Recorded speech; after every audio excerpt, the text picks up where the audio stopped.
we have any backpacks, just make sure they're on our lap or on the floor at this side.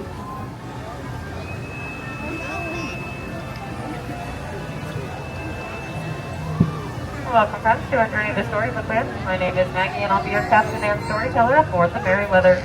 For your safety, please remain seated, keeping your hands, arms, feet, and legs inside the boat at all times.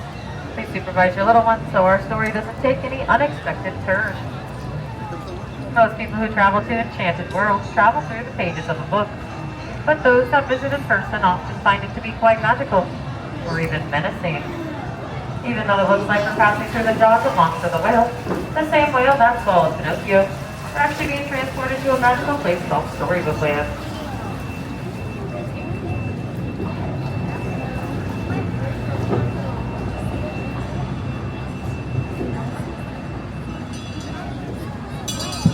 Of course, our story begins with once upon a time, or in this case, a big bad wolf whose cave is coming up on my left.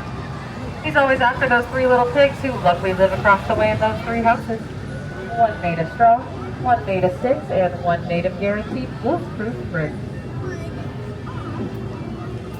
And then our story takes a strange turn, for right around the corner in a quaint English village lives Alice. One golden afternoon, she decided to chase the white rabbit down the rabbit hole and fell down into Wonderland, where things only became curiouser and curiouser. To my right, we have London Park, where Peter Pan and the darling children first flew off to Neverland, where they would never, ever have to grow up.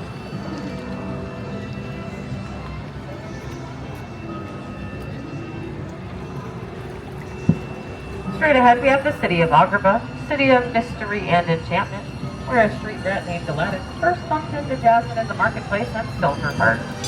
So the two are from different worlds, with the power of love and the help of a genie, the two are married and live in the Sultan's palace.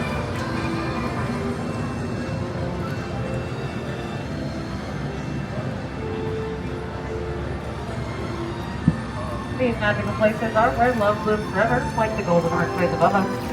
The same ones that Aladdin and Jasmine first flew over, sideways, and under, on a magic carpet ride to a whole new world.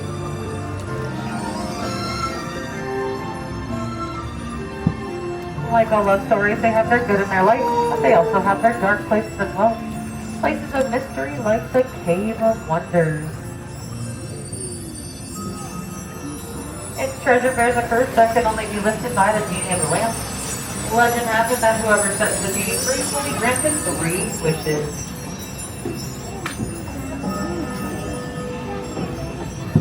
Snow White wished for a safe place when she fled the evil queen and came across this cottage to my right. This is the home to the 7 dwarves, and they offered her shelter and thanks for her kindness. If we turn the page to the left, we have a Blueberry Chateau. This is where Cinderella lived with her wicked stepmother and stepsister. Cinderella wished to go to the ball, but her stepmother forbade it. With the help of her fairy godmother, she went to the ball, but as the clock struck 12, her coat turned back into a pumpkin.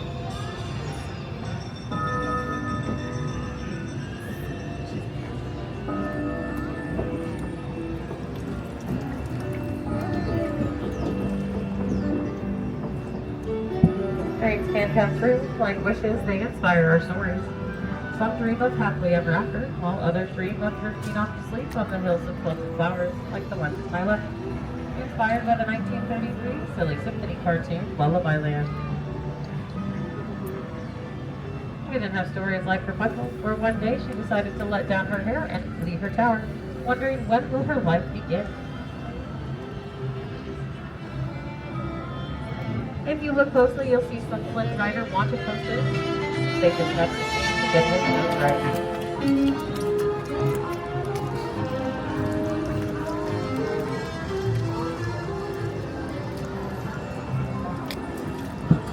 We then have stories like The Wind in the Willows with Mole Rat and Mr. Toad, whose stately manners coming up on my left. Unfortunately, folks, Jay Thaddeus Toad isn't home right now. He's off on a wild ride in nowhere in particular. Here in the Kingdom of Arendelle, Elsa fled to the icy palace on top of the forest, but her sister Anna refused to let her go. And the true love saved them both, showing that family can weather the harshest of snowstorms.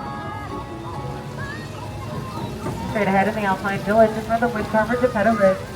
He wished for his puppet to become a real boy, and when Pinocchio saved him from the belly of Monster the Whale, the Blue Fairy granted him that wish. We even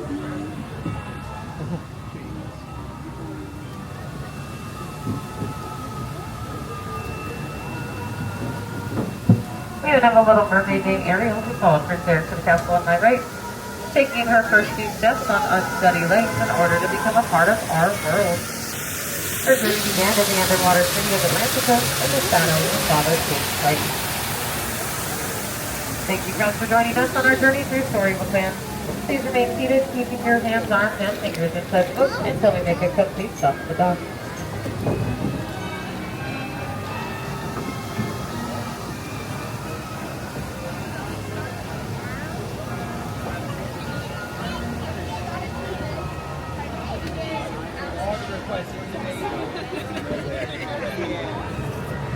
Alrighty, friends, we're going to remain seated for one more moment. Can my whale watchers turn to the inside of the boat for me, please, with their legs inside? Alright, friends, on my dock side, watch all those hands, arms, and fingers. And on the count of 3, we're all going to stand up together for balance. Ready? 1, 2, and 3. Look down, friends, watch your step. Your exit is straight ahead towards the lighthouse.